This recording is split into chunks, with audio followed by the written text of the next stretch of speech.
Hello, hello. This is Ignacy Trzewiczek from Portal Games. And Corey Thompson from Dice Tower Dish, Above Board TV, Rose Gauntlet, Play to See, Dice, some convention. And this is the Podfather of Gaming, Stephen Bonagor. You are listening to Board Games Insider, episode 362, when we are recording this on March 25th, 2025. Happy birthday to Elton John at age 78. Yes, this is his birthday. Board Games Insider, powered by Board Game Geek. Gentlemen, I bet you didn't know it was Elton John's birthday today, me being the biggest Elton John fan around. No. Yeah, I didn't realize he was younger than you. Very good. Very, very good. Ignacy, it's good to see you again. What is going on over at Portal Games, my friend?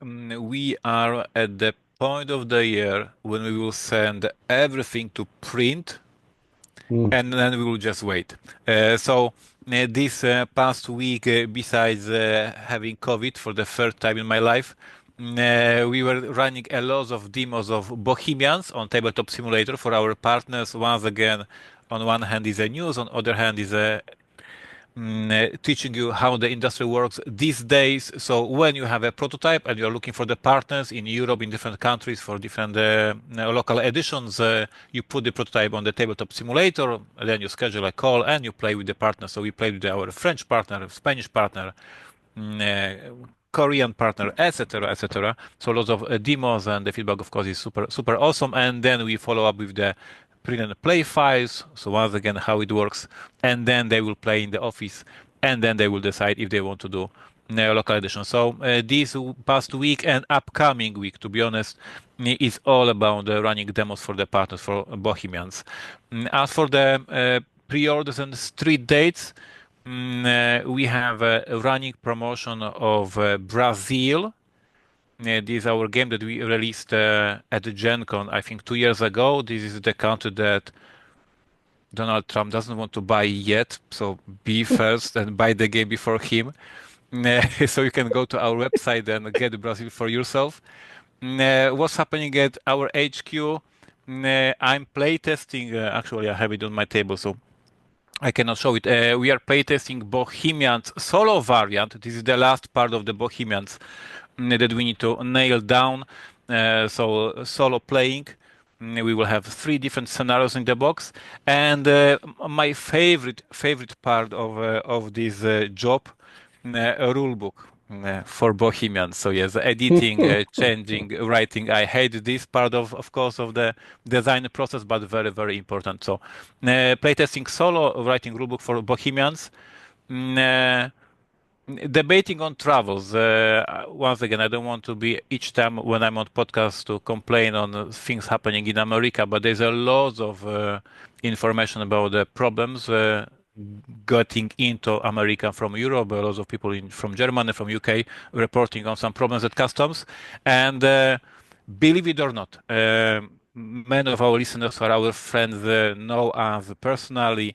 Steven knows my wife Mary, and knows that she loves travel, that she is extroverted, not like me, that she wants to travel. And for the first time, I heard from her, should we come to Niagara Falls this year, because she is scared that we will be detained at the customs. She knows that I'm quite open about my opinions about some people in America and that are in Mhm. charge these days. And my Twitter has some mean comments, and she's scared that we will be kept at the customs because of my stupid mouth. And things will happen. So, for the first time in my marriage with Mary, we are debating if we can come to America. And this is a broader topic for the industry. I guess we will be debating about this in upcoming months if things will not change. I'm flying to Portugal next week for the convention, meeting with many friends from Europe, and we will debate, and we will of course debate if we are going to Gen Con, if we are scared, if we are thinking how to not have a surprise flying in for Gen Con and being stopped at the customs, because it may happen. So grim news again here from Europe, but besides that, no COVID. Bohemians is awesome. and you can have Brazil if you visit portalgamesus.com. Man, I really wish you could make it to Niagara. It's been a while since I've seen you, and Yeah, so it's we have our flight tickets bought, and as I said, but the mayor is a little bit scared that we will I have some totally troubles. understand. You do what you're comfortable with, but I will be here with open, welcoming arms if you make it. And Thank you. everybody else who's a citizen certainly will be here with open, welcoming arms. We cannot comment for what our border control is doing. Corey, what's going on in your world, friend? It's been what we technically classify as a quiet week. Okay. So in the Only past five week, travels. yeah, I'm not sure I've traveled all that much in the past week. So I played more of the Elder Scrolls Online board game from Chip Theory. Absolutely love this game. It's essentially Too Many Bones light. Played with a group of friends, including Barry, who we talked about a lot, and we absolutely had our butts handed to us. We lost so badly and so horrifically, but it is a fantastic game. I really enjoyed it. All day experiences, everything I expected from a big, massive chip theory. I am heading down to LA to the studio. We are shooting some commercial shoots that I can't talk about, but I'm excited about them. So I want to see how all this happens. And I also got a lovely email from one Kai Kajino, the designer of Scout. So Kai Kajino has a new game out called Revolve, which I'm having a lot of trouble getting in the US for reasons understandable. It's a small print run little card game. I got to play it at Dice Tower West, absolutely loved it. And uh, Mr. Kajino was nice enough to send me a few copies. So I'm looking forward to playing with those. And we had just recently talked about special editions of board games and whether they're worth it or not and things. And I thought it really interesting that as soon as we talked about that, the Agricola special edition from Awakened Realms was announced. So this is another massive, huge version of a game we didn't think would get a massive, huge edition. And Quacks of Quedlinburg got a complete remodel with new art, new name. It's now just called Quacks, doing the Catan model, I guess. And yeah, that's causing a little bit of controversy in the It's industry. It's not the most gorgeous cover, I feel. I don't know that either of those really needed a new version. The original version of Agricola with it had all the Yes, nice meeples. yes, exactly. So with my all not American polite, I just want to say that most of the German covers are very specific. They are Yeah. beautiful for German taste. Well, Yes. that's the thing. Are they beautiful to us because we're used to what a German euro looks like, and they don't deviate from Well, who's that. buying, right? It's Who's buying? We're buying them. So it's, right, we're buying, the Germans are buying them, the Europeans, they all know what they look like. So I don't know well, the what, new one looks like a horrific claymation Christmas special. Yeah, I don't. Anyway, this is not the commentary portion of the program here. Continue. It's my commentary portion. Now, that's all I wanted to talk about. All right. Very good. So Yeah, over he here, wanted to talk about the cover and you shut him down and I it was shut not him nice. down. Yeah. So Corey will not discuss anymore. Nope, we're done. That's You know it. what? Not talking about it. Put a news article in there, and then I'll decide whether we do it then too. Oh, anyway. Over here at the Podfather Gaming, I have been mentioning for a few episodes here, I just started the One Ring Second Edition role playing game, and it is with Dr. Corey Thompson I know and that guy. the lovely Paula Milano, who's sitting over there on the other side of the house, and Alex Schmidt, who is a very good friend and COO at Stonemeyer Games. I have a question. What character is Corey playing? Corey, go ahead. I am a dwarf of Awesome! Erebor. I love it. He's a dwarf I from actually the. debated about shaving this off, and the reason I didn't is because it fits with the character more. I approve this message. It certainly you certainly have looked like a dwarf for most of the time I've known you. So yes, it's perfect. We're having a great. We've only had one session, one very good opening session, and we're going to be playing every 2 weeks. But we're playing again tonight. So because there's going to be so much problems playing over the next several weeks, so we figured we get a bunch in there, and then we'll go to whatever we can do. Lore Master John is doing a great job so far, knows the system well. Anyway, we'll be reporting. There is Corey holding up the One Ring. That's the core rule book, but he doesn't own the much cooler version No, it was of just an opening for you. it just so happens to be sitting on my table. This is the, I don't know what they call it, the collector's edition. It's really beautiful. For those who are listening us on Spotify, my fellow friends are just showing off their rule books. This is silly. It's very silly. On the side of the trips that I'm constantly taking, Paula and I just came back from Colonial Williamsburg, Virginia, which is a place that celebrates the American Revolutionary times. It was just so much fun. There's so much to do. We were there for a week. And if you think about it, in a week's time, that's a lot of time to spend in one place that's not that big, but we went there. We went to Jamestown, the oldest continuously settled British settlement since the beginning, it's been since the 1600s, 1607 or something like that. And Yorktown, the site of the last major battle of the American Revolution. We had an amazing time. Taverns, wig making, shoe making, book binderies, beer brewing, all of the traditional ways that these things are done. If anybody's into this kind of stuff, I highly recommend taking a trip out to Colonial Williamsburg. Next week, I'll be down at Dice Tower headquarters for the World Series of Board Gaming. We're bringing in two of the ring winners from the past, Cliff and Mike, and they'll be there helping us promote the World Series of Board Gaming. And you can watch them beating Tom and all the other Dice Tower peeps. And amazingly, they've never played the games that they end up playing. They learn them on the spot, basically, an hour beforehand. And they've consistently beaten the Dice Tower people, which, because they're that good, it's pretty amazing.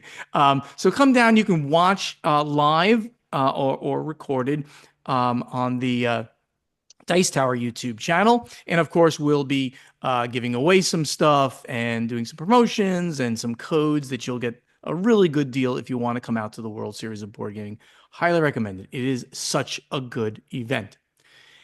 And then after that, literally, I come back for a half a day. I hope I'm already packed because I leave my house for an ungodly amount of time. Fly up to Atlanta for my other niece's wedding, my second niece's wedding in Atlanta, and fly from Atlanta to Singapore to start an epic, once of a lifetime cruise and experience. We're going to be doing all of Southeast Asia, Singapore, Vietnam, Hong Kong, Taiwan, South Korea. We end up in Tokyo. And then from Tokyo, we do 3 more ports north in Japan and then go fully trans-Pacific back to Seattle. This is with Jeff Anderson, who runs the BGG at Sea Cruises. This is under his own branding, Captain Quick's Gaming Adventures. Obviously, we'll be doing a lot of social media to show you all of the amazing things from that side of the world. We can't wait. I don't know how we're going to report this podcast, but we'll do our best. We will figure it out when I understand what time zones and things like that we're all in. Lastly, I got this. 23 knives from Play 2Z Games. Just got this. The Kickstarter edition has a few extra doodads in the box, but you'll be able to get this if you don't have it already, starting just maybe a week or so after this episode drops. This is a social manipulation, not social deduction, social manipulation game where you're trying to see if you want to be on the side of Caesar or you want to be against him and put a knife in his back, literally in the game. You're killing Caesar or you're trying to save him. Where are you going to be in history? And with that, we have a lot of news this week. Let's get to the event deck. Okay, so this first one is a little bit weird. We're doing these more or less in chronological order. Stonemaier Games is sponsoring a professional athlete, and that athlete is a disc golf player? Corey, Yeah, what's going on here? this actually fits really well. So Stonemeyer is sponsoring Jeremy Colling, who's known as Big Germ, who's a professional disc golfer. One of the things, I mean, there's a lot of things I really like about Stonemeyer. They tend to be very open about their numbers and what they're doing and all sorts of stuff, but they also have this history of doing absolutely crazy April Fool's jokes and then actually following through on them. And a couple years ago, for April Fools, they said they were going to sell disc golf frisbees branded by Stonemeyer, and they did.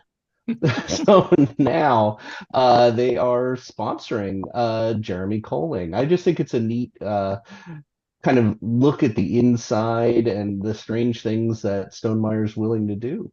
So I just thought it was cool.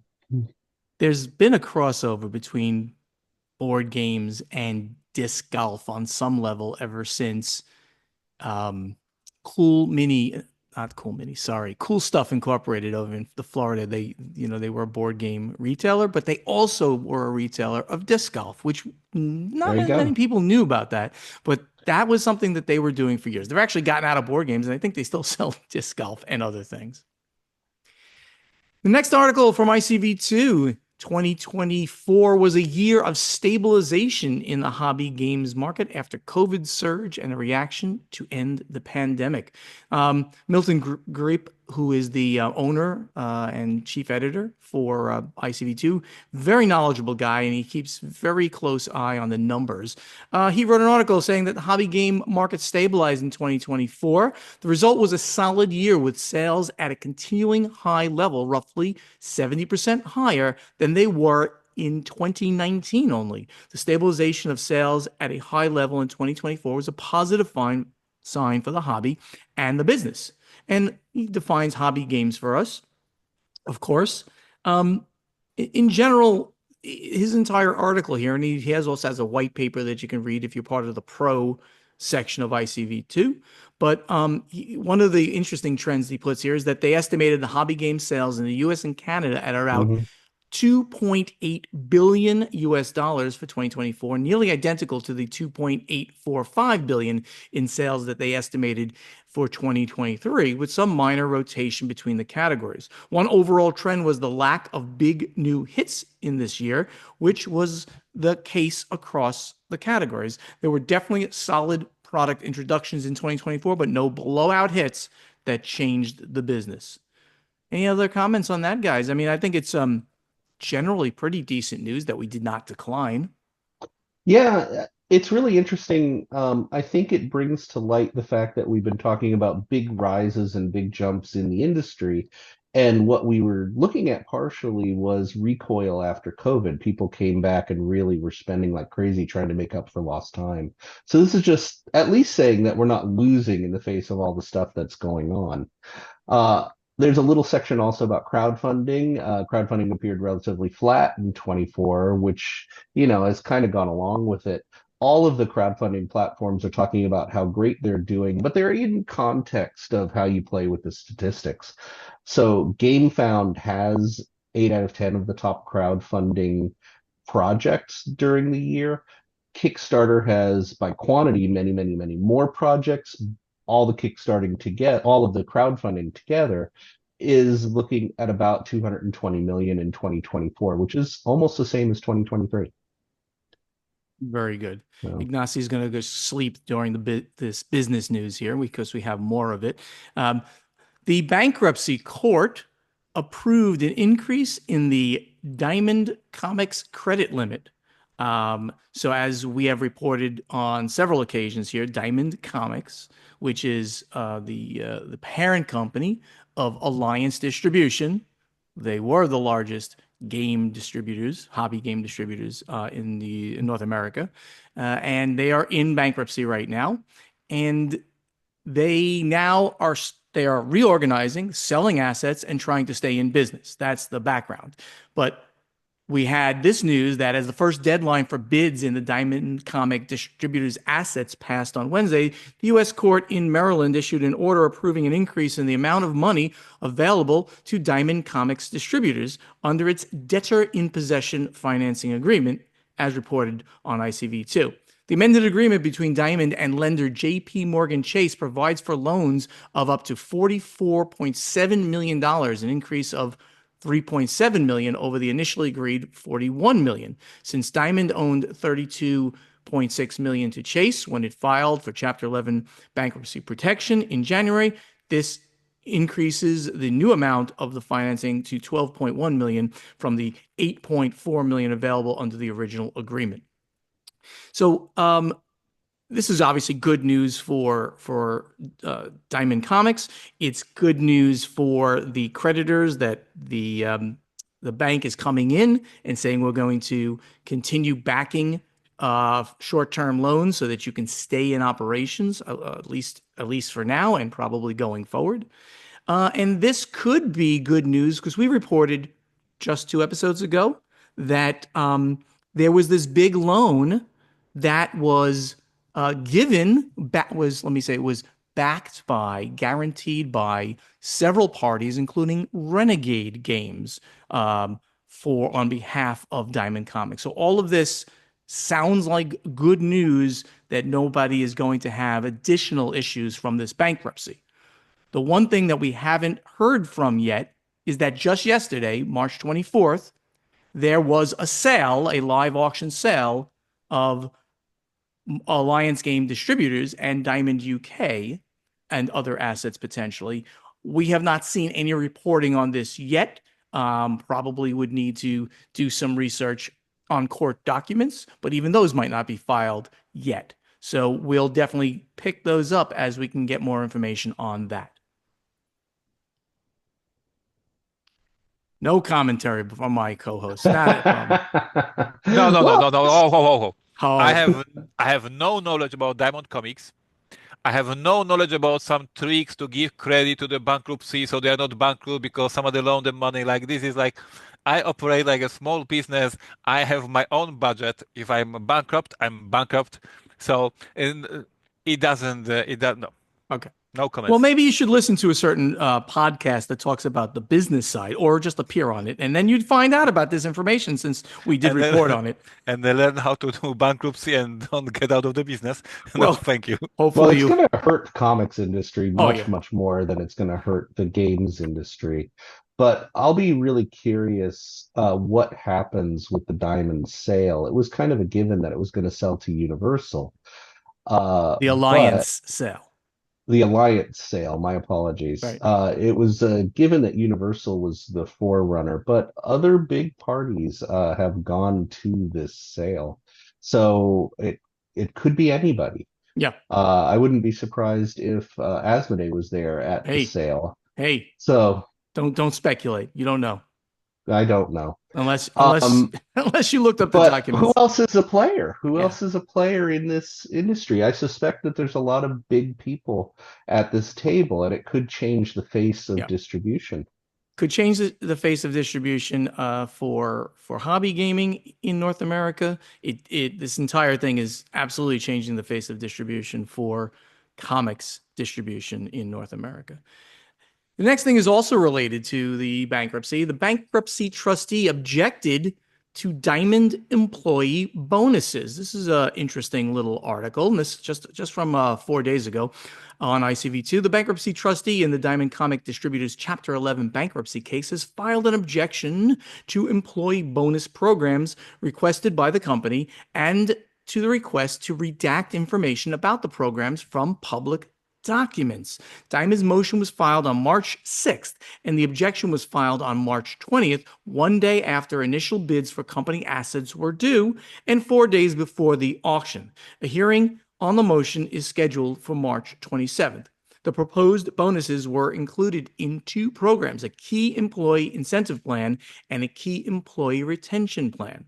The incentive plan provided for payments to 17 employees as incentives to assist in the asset sale and tied to benchmarks for the sale. The employees were identified as 5 employees of Diamond Comics, 11 employees of Alliance Game Distributors, and 1 employee of Diamond Select Toys. So that's the big umbrella of all of what we're talking about right here. Those are the 3 biggest assets that the Diamond Comics umbrella has.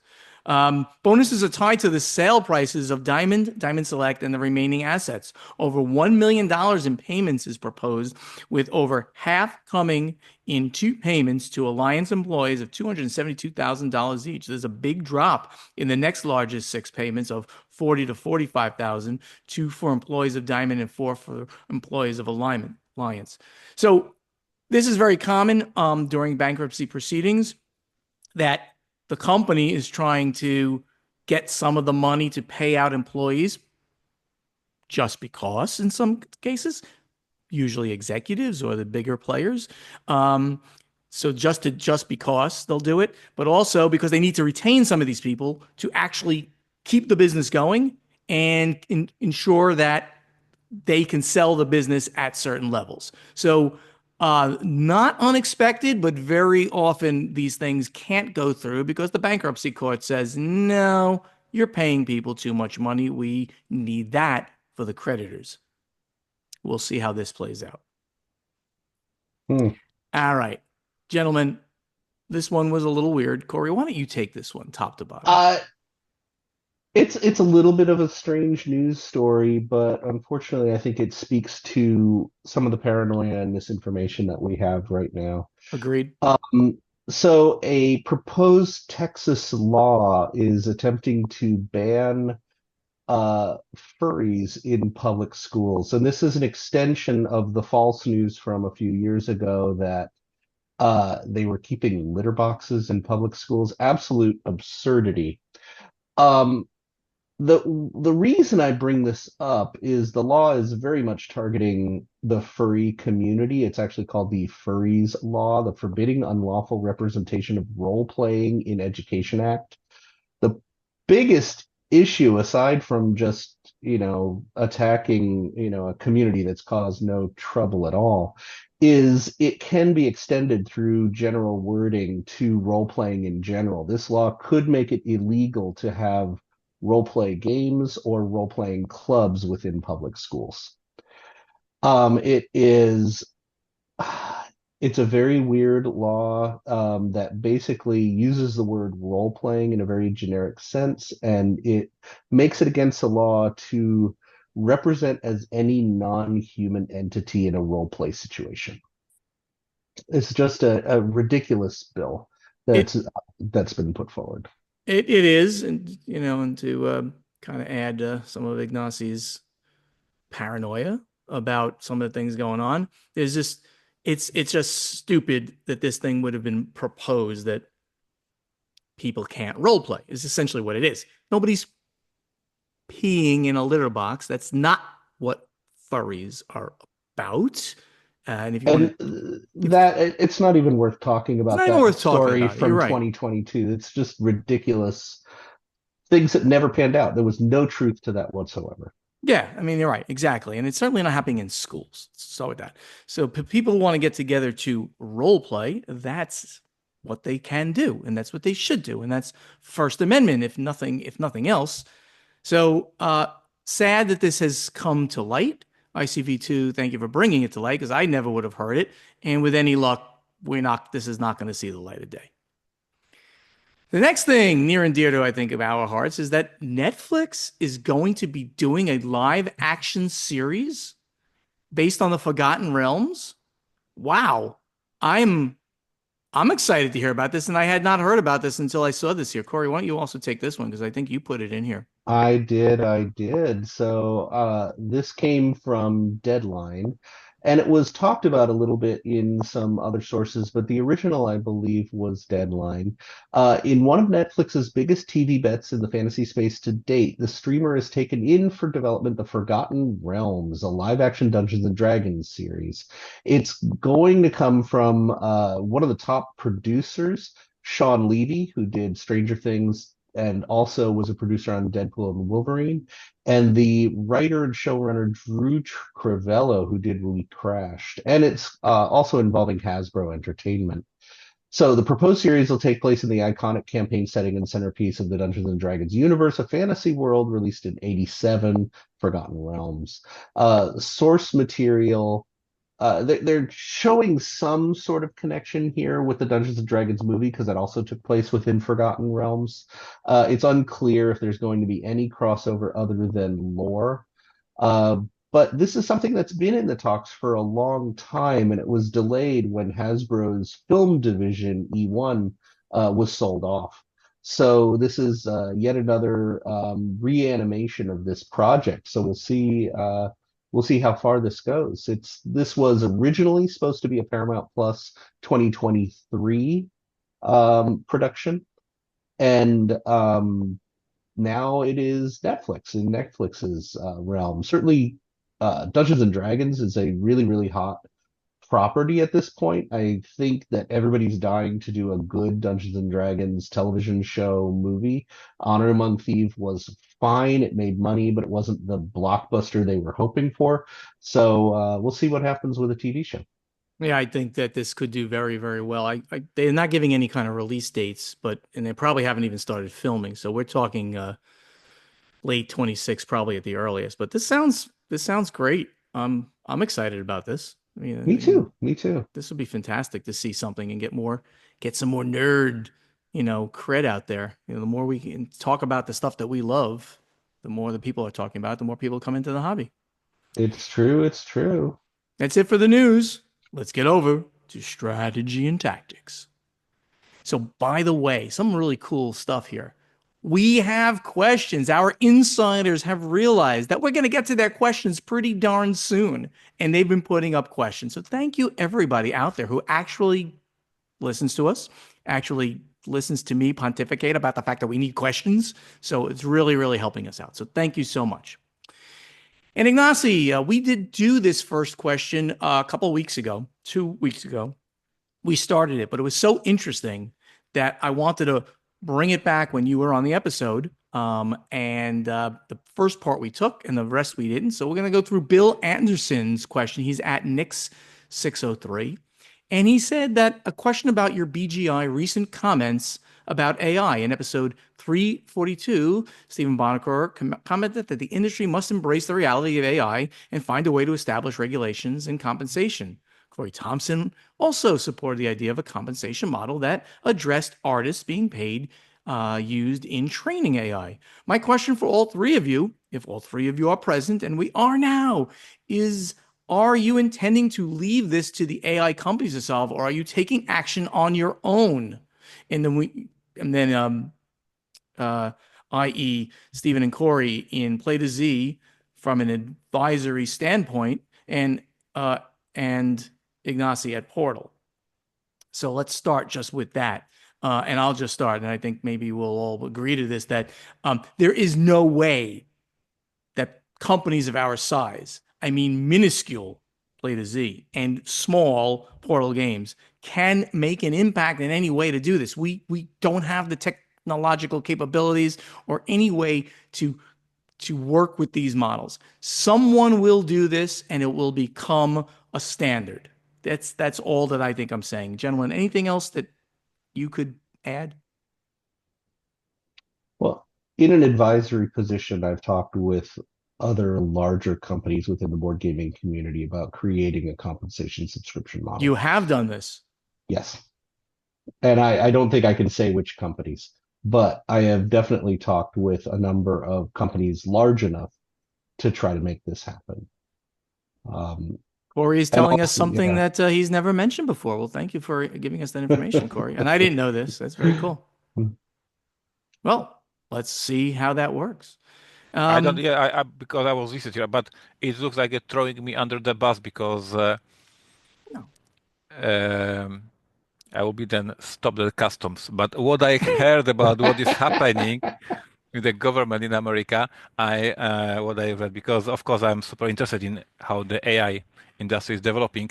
I heard that in America all these major companies have a green light to just develop, grow, and outrace China. So like I don't think that anyone right now in these big companies is caring about some copyright and compensation. It's just a race of technology race who has the better AI Right. models and who has better system. So I'm not sure if anyone right now in this race, America versus Well, China, is caring about yeah. compensating some content Well, creator. let me. You're right. The big Googles and Microsofts, they don't care about this. They're creating the best AI. However, what if um, uh, companies in general had access to, and I don't know that maybe some do already, had access to the means to um, teach an AI, right? Because so you have the large language models, and then you have people who feed that information, and maybe the AI itself goes and scrapes it. But Sure. but what if you and I and Asmodee and all these companies were able to feed information into this thing such that when we then queried the AI to do something, it would tell us, well, 0.2% came from Michael Menzel, 0.1% came from Beth Sobel, all of these different artists. And then somebody could figure out a compensation model that then compensates those artists back based on that. That's all I'm trying to say. It, Possible? Sure. it would be lovely, but unfortunately, the really depressing part of this is you're asking large companies to either take a very fast, very free method to create their art, or a very slow, very expensive method to create their art. And I'm assuming we're Well, just talking about AI art in yeah. this situation. And there's just not that many companies that would take the more expensive, more Yeah. time option, given there is no regulation about which one they take. Yeah, I'm I not. I mean, think this, in the board game industry, we have the advantage that we do have little companies who can take these decisions and take a moral stance on them rather than a financial stance on them. yeah, I want to make once again very clear. I do it every episode. Portal games don't use AI for the artwork. We have a full-time employee with insurance paid, with all the bonuses, benefits. We care for Hanya a lot. She's our full-time employee. So this is one statement. And the other statement, how customers expect that the small companies will compensate and will care for the artists when the whole big companies and the whole government, Yeah, nobody else cares. Like how yeah, you yeah, small business wants to compensate when the big yeah. fishers that Right, have money and power right. don't care. Yeah, yeah. But I disagree with Corey that I think this is possible. I just don't think anybody's focusing on this right now. Well, but we'll see. I think it's possible. Corey, go talk to some more of your insiders. Okay. Question 1A. If you're not leaving it to others to solve, what actions are you taking or advising? Or if you're not leaving it to others, we are leaving it to others to solve this. We can't do this. We just can't. Why is it generally accepted for a human artist to observe and study freely available art, be influenced by it, learn the techniques and processes behind the different art styles, and then either replicate those styles or meld them into something unique of their own, but not for AI to undergo a similar process? And this is a conversation The, that we had from the beginning of this whole it's the thing. number one argument for AI art is basically saying it's the same thing humans do. And if you say that, you're accepting the fact that AI is human. There's some sort of magical belief in the spark of creativity within humans, but it goes further than that. It's not a question of is AI original? Does AI have a spark? Does AI have a soul? But I don't The argument understand is it. financial. Why does it matter? It's moot to the. It's a totally different argument. This is an So, so, argument so they for once again, very clear statement. Hania, full-time employee with insurance right. benefits. I care for her a lot. We agree. But when she was not born with the skill of doing this amazing art right now, she was for the whole childhood and younghood learning, teaching by watching other art. And she was not Sure. stealing Picasso. She was not stealing amazing Monet. She was just going to the museums and learning and watching. And Completely agree. This is how we learn art. yes, and the AI, they just uploaded because AI cannot go to museum. But why does it matter that AI is not a human? Why you are It's calling a it stealing? this whole argument about how does an AI learn to do art versus how does a person learn to do art is not an argument for regulation, finance, or theft of art. This is a argument for how human is AI. Are they the same as a human artist? And it's an argument that's completely moot when you consider the financial side of it. It has no impact whatsoever on the argument of why do we care if a human is paid or not paid for doing their art? That's a You know, totally but different. yeah. So this is we can talk about this for a couple of hours. But Bill here is asking why, when AI is watching Monet, is called stealing, and when Hanya is watching Monet, she's not stealing.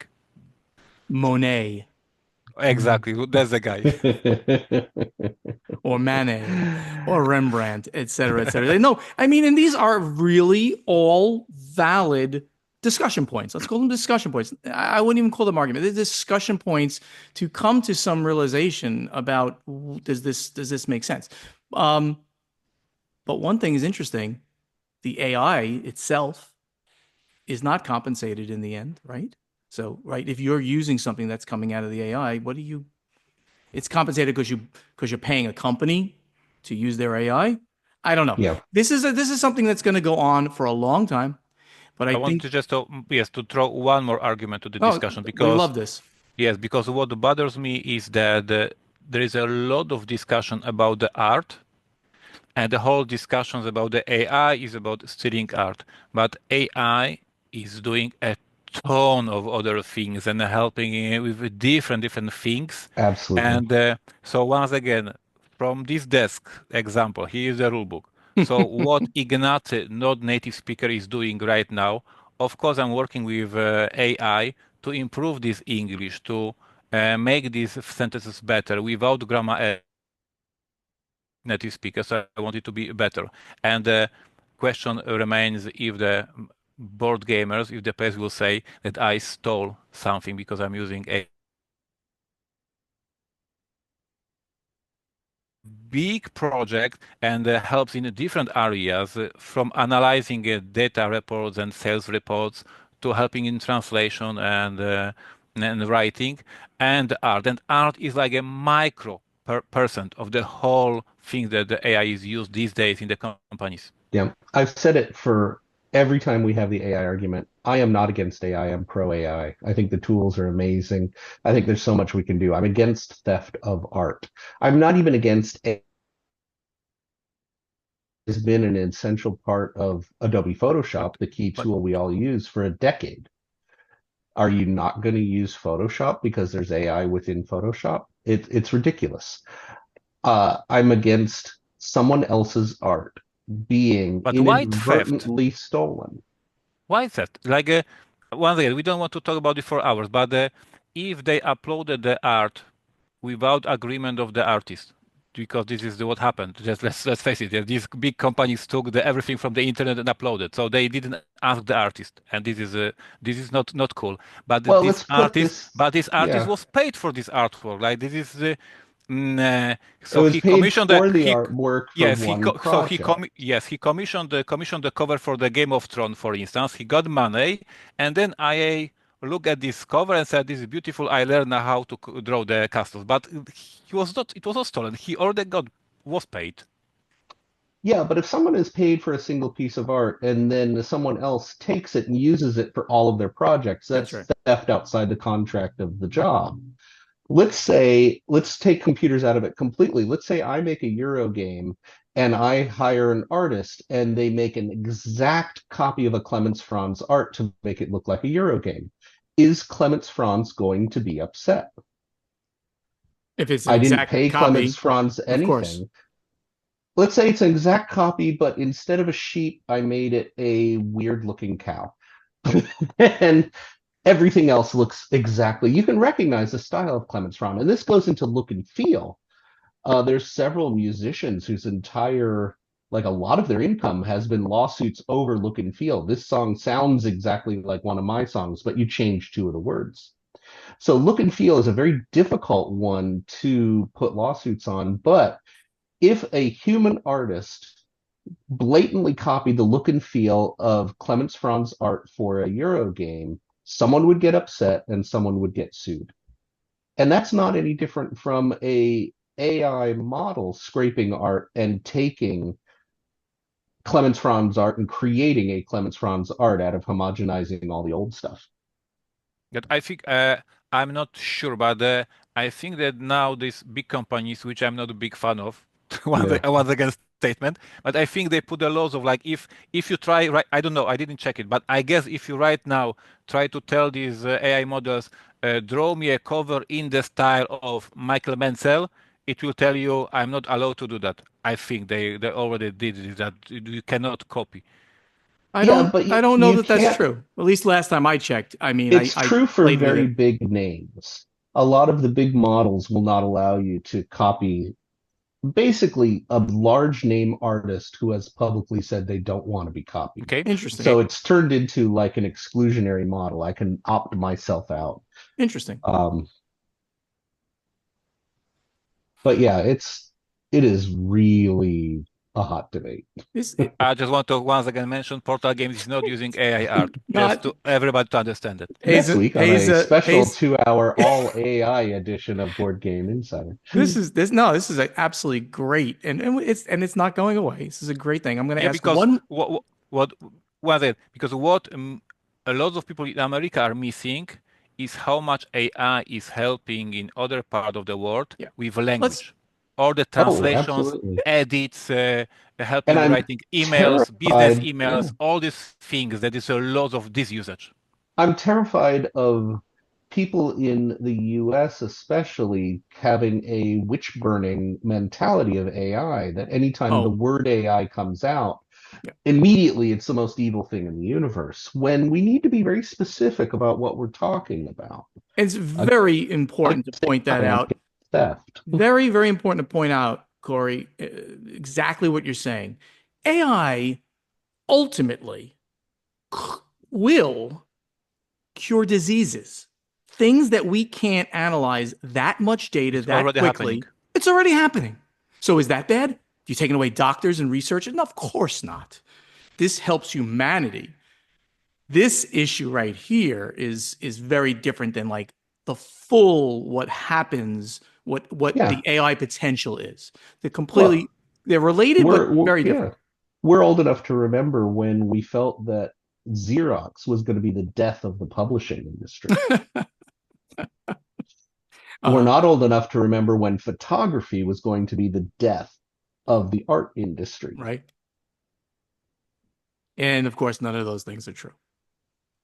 I'm going to ask one more question, and then we're going to go Oh, on. no. But it's not. It's one more thing that he that Bill had in his thing, and he has got several more questions. We're going to wait until next week. But he says, do we think that AI, despite undergoing what is described as training, is inherently just a mechanical tool incapable of genuine creation or Oh, learning, God. and thus its use in This creating is the art must spark question. be inherently flawed or exploitive? Hold on, relax, relax. I I'm can't gonna give you relax. my answer, and then you can yellow. But the answer is for now, it's a mechanical tool because it's not being creative. However, it's gonna get there where it could be creative in the future. What that bridge is between the two, and I'm not saying it's gonna be truly intelligent, but there's gonna be a time where it's can be truly creative. I Anybody say want to think? no. I think that AI Never. will never be truly creative. What I worry about is will we discover that humans are never truly creative? I Maybe. think I I'm the would. opposite side of it. Yeah. I'm. I am pretty renowned for a couple of games like 51st State, Robinson Crusoe, Detective, etc., etc. And I don't think that I am so exceptional and I do have a spark and AI cannot do this. Like I'm pretty sure that if you ask ChatGPT or whatever other system, hey, create the game and give him some starting points, he can come up with 51st State as easily as I did it. And I don't, I mean, there are a couple of super creative, amazing people, of course, yes. But then the rest of us, we are just average people who can create something, and AI is as smart as we. I mean, at least this is my thinking that I don't feel that I'm much smarter than AI. And this debate will continue. In the meantime, let's get to play testing. Corey, last week, as usual, with your creativity, that spark of creativity that you have, you gave us a question. What was it? It was an AI generated question. No, it wasn't. I've never done that. Um, I have to be really careful what I say. Someone's going to get me in trouble. Yep. So our question was, we tend to eat pretty badly at conventions. I think that's a good universal truth. What is your favorite vegetable and why? And what is your favorite junky convention food and why? That is also a question. It's an awesome question. And No, it's just a goofy question. Things cross my head. yeah, why? Just want to do a shout out for cucumbers, which I think are the underdog of this answer set. Oh, Never expected it, but cucumbers are the number one vegetable. It's floored me. I never expected cucumbers to show up. no, wait a minute. No, no, no. I noticed it was the first answer, but it's not the majority answer of this. No way. Cucumbers show up over and over and over It's not again. the majority answer. Now, it might be a fact that I'm discounting potatoes as a vegetable. That's uh potatoes are a weird one. Anyway, So uh I'll give a few interesting answers. Our friend Dr. Vincenzo Alvarello, he yeah. says that personally, professionally, and culinarily, the tomato, fresh snacking Fresh snacking is fantastic. Tomato sauce, even a ketchup or currywurst sauce. I can and have spoken on tomato for. I can speak on tomatoes for hours. Vincenzo, I love you, but you're wrong about tomatoes. At least not the standard store-bought ones. They suck. And similarly, my favorite junk food is pizza, but I'm also a pizza snob, so I'll look for a passable pizza if I'm traveling, not a burger place. On that, Vincenzo, you and I are simpatico. I love my pizzas. It's my number one food, period. Anything, anything you guys like? Yeah, I just want to put out there, Mario Sousa is saying, favorite vegetable, easy, carrot. Honored mention for beet. This sounds beets. Who would put beets? Beets. Wow. And then favorite junky food, maybe some Durham because it's easy to eat in crowded places. I had to look it up. Durham is a doner or a kebab or a hero, it's a Latvian wrapped. Right. And I'm all for it. If they were available, that would be all I would get at conventions. I love Ignacy. I love tomato. Wow. Amazing stuff. I like them too, but they're so bad, the ones you get from a store, the ones that are grown in your That's garden. exactly what else, yes. In Poland, tomatoes only for 2 months in the summer. The rest of the year, it's crappy tomato from, I don't know, or like ChatGPT generated tomatoes. They are terrible. Like, but the Hey, sweet summer tomato is amazing. And for the junk food, tacos. I love tacos, but Mm. Yeah, that's 2 bites, bam bam, and it's amazing. Has all these different flavors. And if I have a chance, some conventions, some mm, uh, tacos, absolutely yes. so I do need to put out there from at Bridge Guy 50. I do not have a favorite vegetable. I only eat them out of necessity for their vitamins, nutrients, and general healthy living properties. If I could sustain a healthy lifestyle merely on meats, cheeses, and breads, I would. Adam C, who is a designer at SETI, his favorite vegetable is a mid-rare steak. But after that, probably a Oh tomato. man. His favorite junk food is not really a junk food, and I can't pronounce it, but it's Hungarian pancake, is what he says. Placek po veggirsku. I don't know. Why you are not asking me for help here? Oh, It's well, a placek. I it's was waiting for it. It's placek po węgiersku.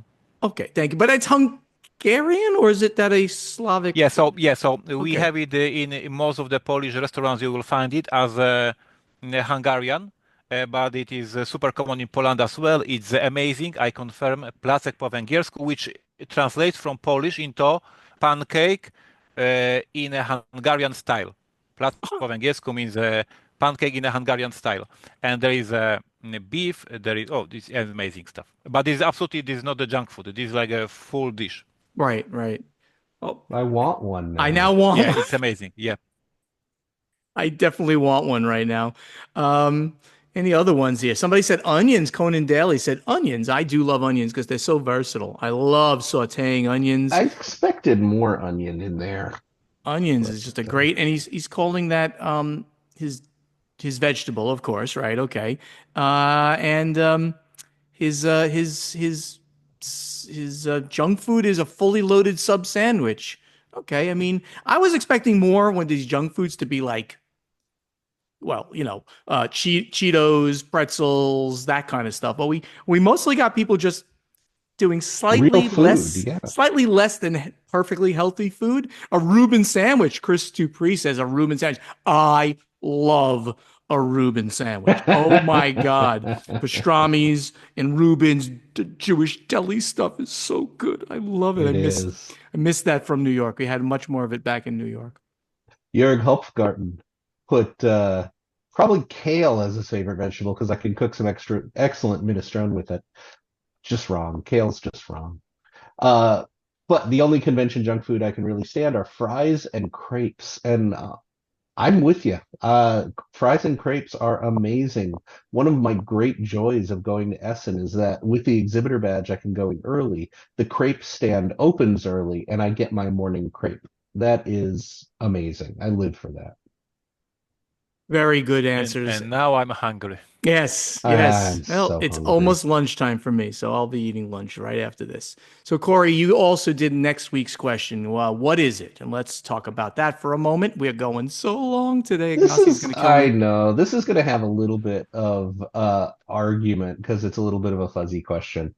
So, given the rules as written, what is the most broken game that you still love to play? I have a great answer that I've always give for this type of question. And it's one of my favorite games in the world, and it's Betrayal at House on the Hill. That Yep. original version so broken, but the experiences that came out of that game when it worked well, and even if it didn't, it was still funny. And they misprinted tiles. Love Yeah, Betrayal there's at an House on the Hill. underground lake in the attic. The underground lake that you pull it, and it ends up in the attic because the misprint on the back of the tile. So They that's an actually called back to that in Legacy Betrayal that. and Shh, made a backstory. Sorry. don't say that because I have not played Legacy yet, and probably a lot of people out there. I do want to play that. Ignacy, any broken games that you really love? Of course, with the broken is very, very difficult stuff because the designer may say, no, it was as intended, it is not Yes. broken, you learn how to play. But of course, provoked to answer this question, I have here on the shelf the game that is called Elazund. This is the game from the Klaus Teubert. It uses the mechanism of Settlers of Catan, so you roll two dice and then things happen. And indeed, in this game, in if at the very beginning you play smart and have a little bit of the luck, nobody else will kill you. Like you will win the game. It is broken. I played it many, many times, and beginner's advantage. Like when you start the game in a right way and have some luck in the dice, nobody will catch you. I love this game. I played, I kept in my collection, but each time we play, I say, hey guys, be careful, these two spaces, very powerful, and who will get them will most likely win the game, and it happens a lot. But Klaus Teuber is a brilliant designer. I love this game anyway, and I respect. Corey, I anything? have to throw out there anything by Chudik. Carl Chudik is kind of the master for Crazy combos. broken, overpowered cards in games. All of his games ramp up to an insane level. The poster child's got to be innovation. Innovation you play until someone plays a move that just breaks the whole game. And it's an inevitability. Someone will play that nuclear war card and the whole thing will just blow up. It's I love Chudik's designs. They are so fun and absolutely insanely overpowered to a point of broken. Wow. Well, everybody out there, I've already created the thread, Ignacy. You don't have to do it because I was Seriously? good. Yes, I did. I already created it Oh, because I had extra Wow. time because you were late for this podcast, so to speak. Not really. So I created a thread out there. Please go out there and find the play testing thread and answer this question that we posed to you. And we Yeah, may don't you dare release any of my designs. don't choose any Ignacy Trzewiczek, Corey Thompson, or Stephen Bonacore designs. Okay. In the meantime, let's get to the final scoring. Thank you so much for listening, and help us spread the word about this podcast by telling your friends to download Board Games Insider wherever they like to get their podcasts, or watch Board Games Insider on the Podfather of Gaming YouTube channel. And if you want to be part of this podcast, you can go to the Guild, sign up, become a member, ask us questions for strategy and tactics, and answer our question to you from playtesting. It's easy. Interact with us on social media. Pick the one you like. Pick all of them. Facebook, X, Instagram, TikTok, Blue Sky, YouTube. And you can find us with the same handle at Board Games Insider, Portal Games US, Podfather Gaming, Dice Tower Dish, Play2Z Games, Above Board TV, and Nerd About Show. A special call out to the great YouTube channels, which are our bread and butter, and that's Portal Games Studio, the Podfather of Gaming, and Above Board TV. We'd love to see you at an upcoming convention. For me, that's going to be the floating conventions that are the Captain Quick's Gaming Adventure in Singapore, and all of those places we're going to, all the way to Tokyo, and then Tokyo north back to the US. Corey, Ignacy, any conventions coming up for you guys? I'm flying to Portugal next weekend. For Lyricon, of course. Gathering of friends. Gathering of friends. I can't be there. I hope you enjoy yourself. I know. Also, that great voice you hear doing the intro, the outro, and in between segments is that of Ray Greenlee. He can be contacted to do voiceover work at raygreenleevoiceover.com. And I forgot to mention, Board Games Insider, professionally edited by Jake Thompson. Thank you, Jake, for being part of the team. This brings us to another end of the episode. And someone, Corey, did you put this down here right now? We're already running late, and I know how excited you'll be. Oh my God. I put it in if you want to deal with it. Wow. We have to It's a report on this. breaking news. It's a breaking news, guys. We 2 have to hours do old. this. This is 2 hours old. Breaking news. Alliance Entertainment wins the bid to acquire key assets from Diamond Comic Distributors. And this is on Globe News Wire. This is not even a game site. Alliance Game Distributors. So Alliance has purchased Alliance. But it's not the same company. Nope. This is a publicly traded company, Alliance Entertainment Holding Corporation, NASDAQ symbol AENT. It's a global distributor of wholesaler, and it's a global distributor and wholesaler specializing in music, movies, video games, electronics, arcades, and collectibles. Today announced that it has been selected as the winning bidder to acquire substantially all of the assets of Diamond Comic Distributors Incorporated, including being sold through a court-supervised bankruptcy process. The proposed acquisition, which is subject to bankruptcy court approval, includes Diamond Comic Distributors, Alliance Game Distributors, Diamond Select Toys and Collectibles, and Collectible Grading Authority, which collectively represents a 42-year-old enterprise recognized as a category-defining leader in comic books, tabletop games, pop culture merchandise, and collectible grading. This is huge, guys. Somebody from outside the industry saw enough value in all of Diamond Comics, it looks like. I don't know that any of Diamond Comics is not being sold here. All of the names they mentioned were certainly the biggest assets. Do they give a price for this? They hint at it. At the very end, it says Alliance Entertainment intends to finance the acquisition through an amendment to its existing $120 million revolving credit facility, which it expects to increase to $160 million. So there's no price, but this implies $120 million was not enough. No, I think that this implies that the price was around 60. 40 million, 120. They're increasing it by 40 million. Increase. Right. All right. So they currently have a revolving credit facility. They're increasing that to 160 from 120, so a 40 million difference to cover this purchase and potentially some extra money. But wow, this is huge, interesting, excellent news for everybody. Would you not all agree? Wow, I cool. think Well, that I'm the one who found the article, so I agree. our listeners were so happy with these discussions about potatoes, tomatoes, and Placek Węgierski, and then you finish the episode once again with some boring news about the millions of dollars that we don't have. Yeah, but it made Steven happy. Look at the smile on Look his at the face. smile on my face to talk more about business and things like that. Now, this is really, I think this is really good news for all Absolutely, parties. yes. Correct. That while the original bad news of the Diamond Comics bankruptcy now being brought out and being sold to a major company, I'll go do some research on Alliance Entertainment. It's so weird that it's the same company's name, and see a little bit about them and what they might bring to the table. Very interesting stuff. Guys, this has been a very long episode, but it's really been a good one, I think. So thank you, everybody, Absolutely. for listening. I guess we brought you some really great information at the end. We'll see you next week.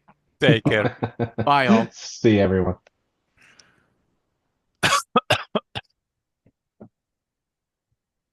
All right. I got to stop.